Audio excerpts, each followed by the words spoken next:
Hello friends, welcome back to my channel রন্ধনশালাতে সবাইকে স্বাগতম। আশা করছি সবাই ভালো আছো। আজকে আমি আরেকটি কেকের রেসিপি নিয়ে এসেছি, সফট এবং স্পঞ্জি কেকের রেসিপি। কেকটা আমি কিভাবে তৈরি করব এবং কিভাবে ডেকোরেশন করার জন্য ক্রিমটা কিভাবে তৈরি করব, এই সম্পূর্ণ রেসিপি তোমাদের সঙ্গে শেয়ার করব। তো ভিডিওটা না টেনে পুরোটা সুন্দরভাবে দেখবে।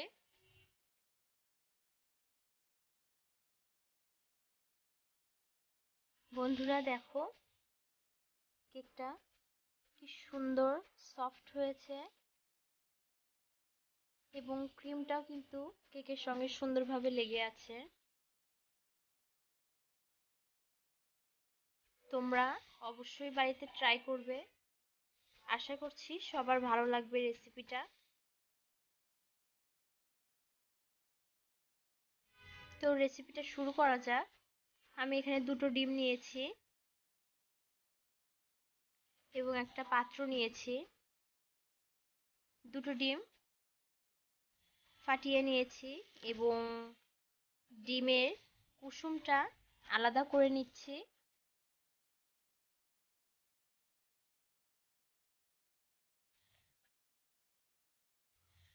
আমি হ্যান্ড ব্লেন্ডার দিয়ে কেকের ব্যাটারটা তৈরি করব।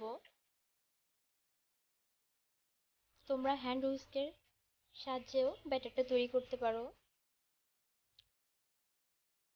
তো ডিমের ভেতরের যে সাদা অংশটা, সেইটা আগে ফেটিয়ে নেব। তো এখানে 1 কাপের মতো চিনি দিলাম। কেকের ব্যাটারটা যদি সুন্দরভাবে হয় তাহলে কিন্তু কেকটা সফট হবে এবং কেকটা ফুলে থাকবে। তো সুন্দরভাবে ব্যাটারটা তৈরি করতে হবে। চিনিটা গলে গেছে এবং ক্রিমি হয়ে গেছে।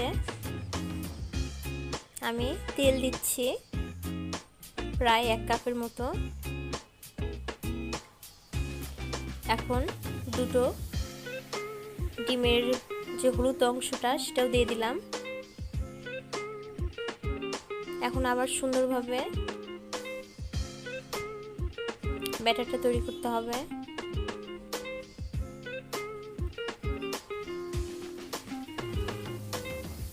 এখানে আমি 1 কাপ ময়দা নিয়েছি, ময়দাটা চেলে নিয়েছি। তো সামান্য করে দিব।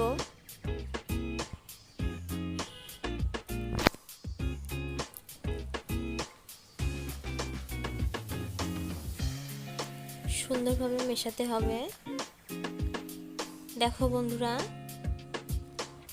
ধীরে ধীরে কিন্তু মিশে গেছে। আবার অর্ধেকটা দিয়ে দিলাম এবং এখানে 1/2 কাপের মতো দুধ আছে, সেটাও দিয়ে দিলাম। দুধটা সুন্দরভাবে জাল দিয়ে ঠান্ডা করে নিয়েছি।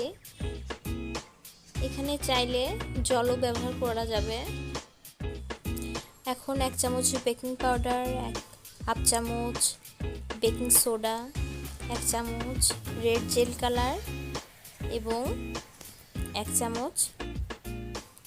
চামচের মতো দিলেই হবে ভ্যানিলা এসেন্স। এটা দিয়ে সুন্দরভাবে মেশাতে হবে।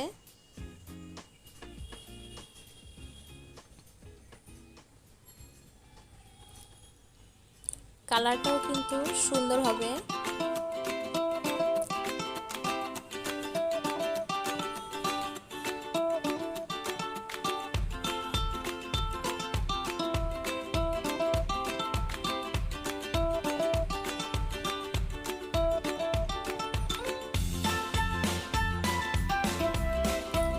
ব্লেন্ডার দিয়ে করলে একটু খাটনি কম হয় এবং ব্যাটারটাও খুব স্মুথ হয়, কারণ মেশিনের কাজ তো আমাদের হাতের তুলনায় একটু বেশিই ভালো হবে। কি সুন্দর হয়েছে।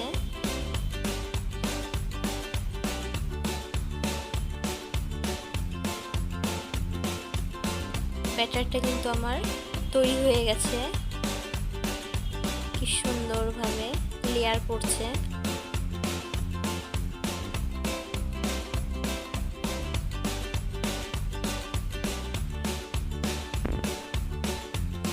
এখন আমি একটা পাত্রে ঢেলে নিচ্ছি, যেটাতে আমি কেকটা তৈরি করব, এবং সামান্য তেল দিয়ে ব্রাশ করে নিচ্ছি।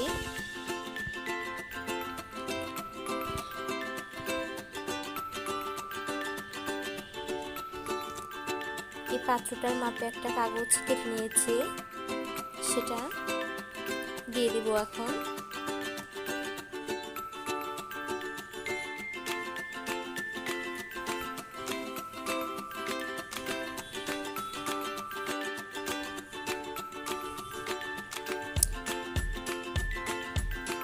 এখন ব্যাটারটা ঢেলে দিব।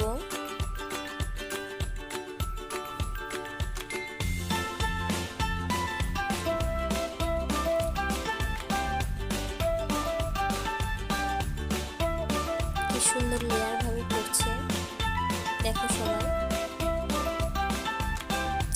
এবং সুন্দরভাবে পাত্রটা ঝাঁকাতে হবে, যাতে ভিতরে না থাকে। তো এখন আমি চুলাতে চলে আসছি। এখানে একটা ননস্টিকের ফ্রাই প্যান নিয়েছি, এবং এটা কিন্তু 5 মিনিট, কেকটা দেওয়ার আগে 5 মিনিট হাই হিটে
দেখো সবাই ঘন হয়ে আসছে,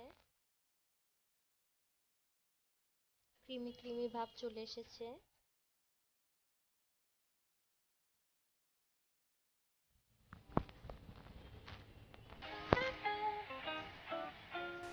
দোকানের কেকের থেকে এই কেক কিন্তু কোনো অংশেই কম না, বরং এটা আরও বেশি স্বাস্থ্যকর। বাড়িতে বানানো সব জিনিসই দোকানের থেকে বেশি স্বাস্থ্যকর হবে, এটা আমরা সবাই জানি।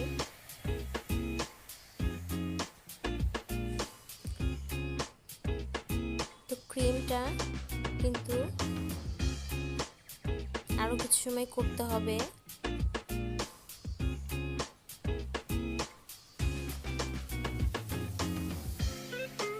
কি সুন্দর ক্রিমটা হয়ে গেল। আমরা কিন্তু বাড়িতেই তৈরি করতে পারি দোকানের মতো কেক।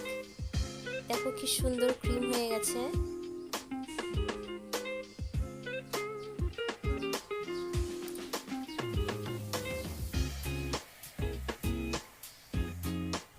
কি সুন্দর ক্রিম হয়ে গেছে।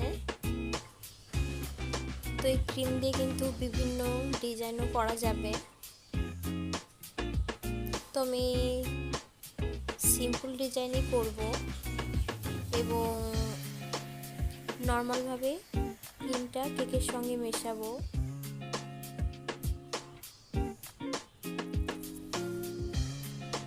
তো কেকটা আগে কেটে একটা পাত্রে ঢেলে নেব।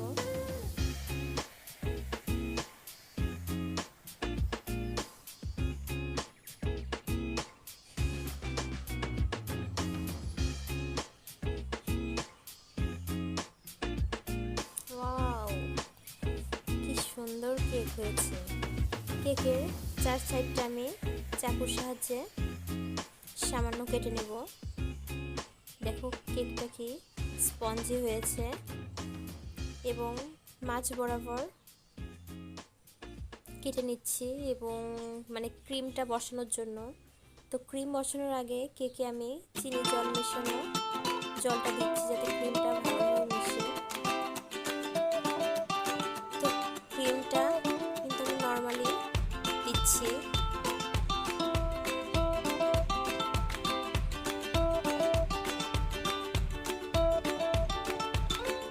সুন্দরভাবে মেশাতে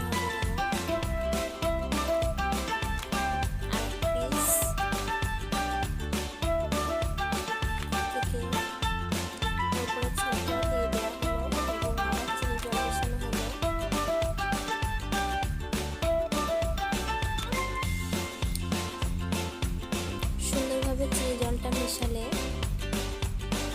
ক্রিমটা কেকের সঙ্গে ভালোভাবে বসবে।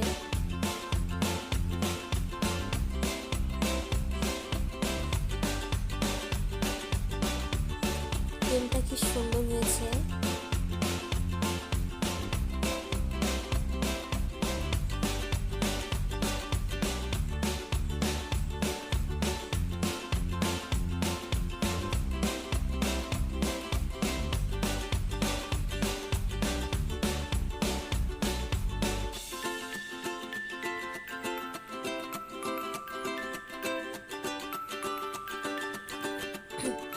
তো এখানে আমি অরেঞ্জ কালারের ক্রিমের সঙ্গে একটু মিশিয়ে নিচ্ছি, অরেঞ্জ কালারটাও দিব।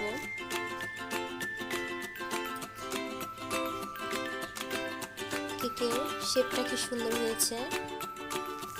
কেকটা কিন্তু আমার তৈরি এবং সবুজ কালারের মানে সবুজ কালারটা দিয়ে আমি আর একটু ক্রিম গুলিয়ে উপরটা ডেকোরেশন করে দিয়েছি।